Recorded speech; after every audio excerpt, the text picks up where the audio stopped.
પંજાબમાં આવેલા ભયાનક પૂરના કારણે સર્જાયેલી ગંભીર પરિસ્થિતિ અને માનવ સર્જિત આપત્તિને ધ્યાનમાં રાખીને ગુજરાત સરકારે માનવતાનો ધર્મ નિભાવ્યો છે. સરકારે પંજાબના પૂરગ્રસ્ત લોકોને જીવન જરૂરી ચીજવસ્તુઓની સહાય મોકલી છે. આજે મુખ્યમંત્રી ભૂપેન્દ્ર પટેલે ગાંધીનગર રેલવે સ્ટેશનથી રાહત સામગ્રી ભરેલી એક ખાસ ટ્રેનને પંજાબ જવા માટે લીલી ઝંડી આપી હતી.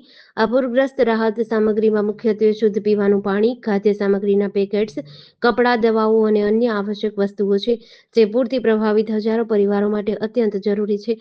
ગુજરાતની આ પહેલ અન્ય રાજ્યો પ્રત્યેની તેની સંવેદનશીલતા અને ભાઈચારાની ભાવના દર્શાવે છે.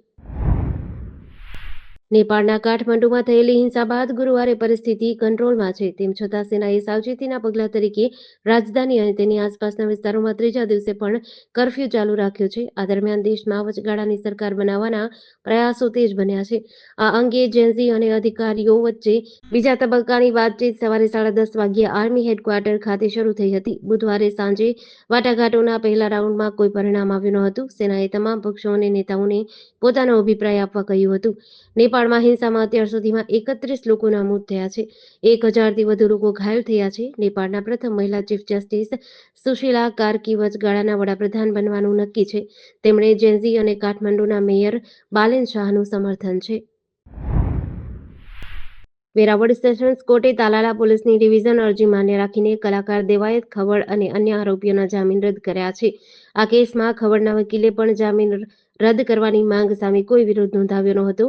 કેસની વિગત અનુસાર થોડા દિવસો પહેલા તાલાલા ગીરમાં દેવાયત ખવડ અને તેના સાથીઓએ એક યુવક પર હુમલો કર્યો હતો.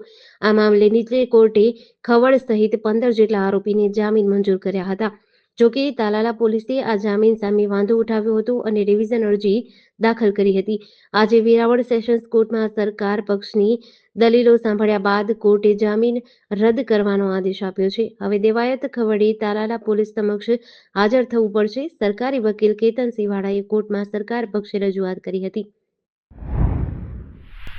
રાજુલા નગરપાલિકા સામે સફાઈ કામદારોની હડતાલ આજે 10મા દિવસે યથાવત છે. સફાઈ કામદારોએ નગરપાલિકા કચેરી નીચે છાવણી નાખી છે. તેમની મુખ્ય માંગોમાં કાયમી નોકરી અને 15 દિવસના વારા બંધ કરી પૂર્ણ સમયની કામગીરી સોંપવાનો સમાવેશ થાય છે.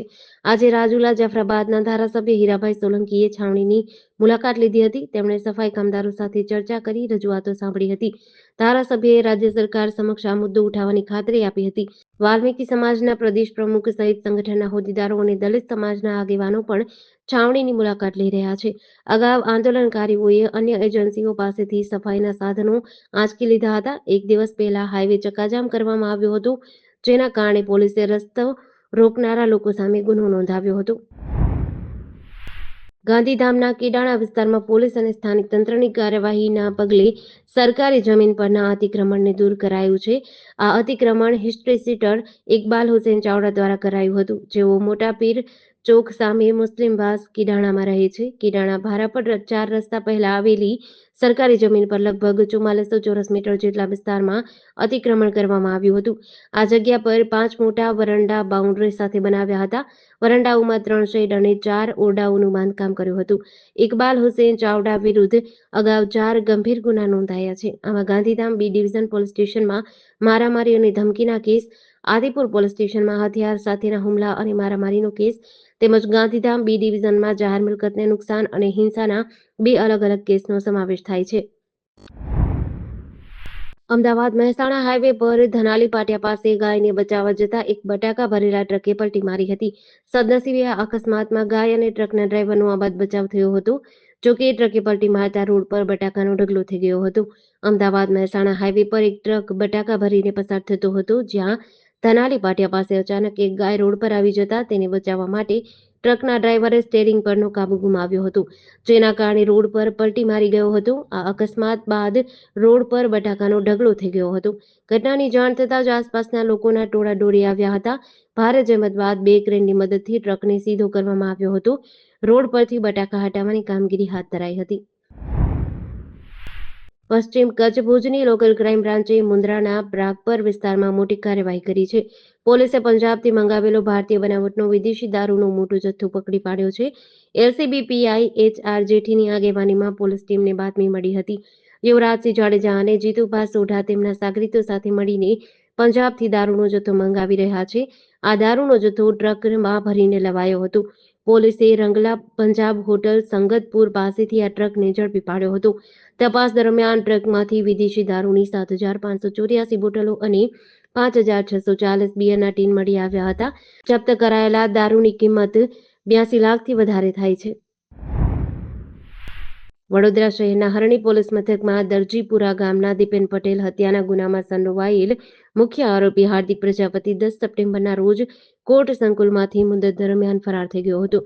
બાદમાં અકોટા પોલીસે ફરાર આરોપીને ઝડપી પાડવા ચક્રો ગતિમાન કર્યા હતા. અકોટા પોલીસ મથકમાં ફરિયાદ નોંધાવી હતી.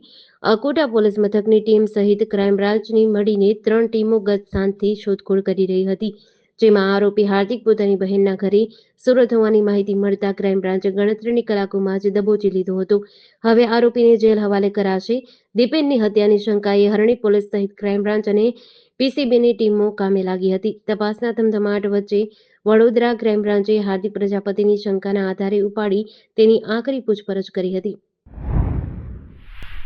કંડલા ગાંધીધામ વિસ્તારમાં ભારે વરસાદ બાદ રસ્તાઓની સ્થિતિ વણસી ગઈ છે. કંડલાના હનુમાન મંદિર નજીક ગત રાત્રે રસ્તા પરના ખાડાઓના કારણે ભારે વાહનો પલટી ગયા હતા.